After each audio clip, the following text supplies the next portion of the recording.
চলতি মৌসুমে অনুষ্ঠিত হজ ব্যবস্থাপনাকে গত ৫০ বছরের মধ্যে সবচেয়ে সফল ও সন্তোষজনক বলে ঘোষণা করেছে সৌদি আরবের হজ ও উমরা বিষয়ক মন্ত্রণালয়।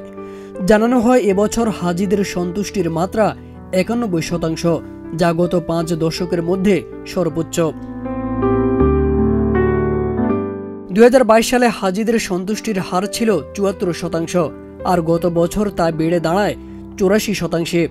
চলতি মৌসুমে এই হার আরও বৃদ্ধি পেয়ে ৯১%-এ উন্নীত হয়েছে, যা সৌদি সরকারের হজ ব্যবস্থাপনায় উল্লেখযোগ্য অগ্রগতির প্রমাণ হিসেবে বিবেচিত হচ্ছে। হাজিদের যাতায়াত, আবাসন, খাদ্য ও চিকিৎসা সেবা সব ক্ষেত্রেই এবার ব্যাপক উন্নয়ন হয়েছে।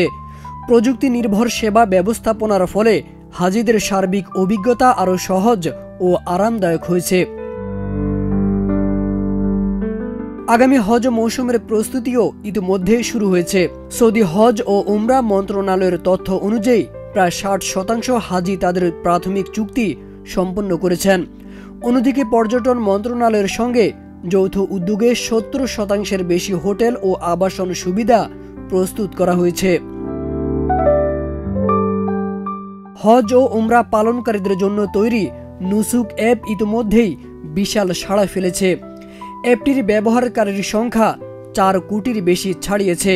এতে যুক্ত করা হয়েছে কৃত্রিম বুদ্ধিমত্তা AI প্রযুক্তি, যা হাজিদের তথ্য, সেবা ও দিক নির্দেশনা দিতে গুরুত্বপূর্ণ ভূমিকা রাখছে। সৌদি সরকার জানিয়েছে, হজ ও উমরা ব্যবস্থাপনাকে আরও আধুনিক, প্রযুক্তি নির্ভর ও হাজি বান্ধব করতে তাদের পরিকল্পনা চলমান রয়েছে। আগামী মৌসুমে আরও বেশি হাজি যেন নির্বিঘ্নে হজ পালন করতে পারেন, সেই লক্ষ্যেই প্রস্তুতি নেওয়া হচ্ছে। তারেক আজিজ খান, প্রজন্ম ২৪।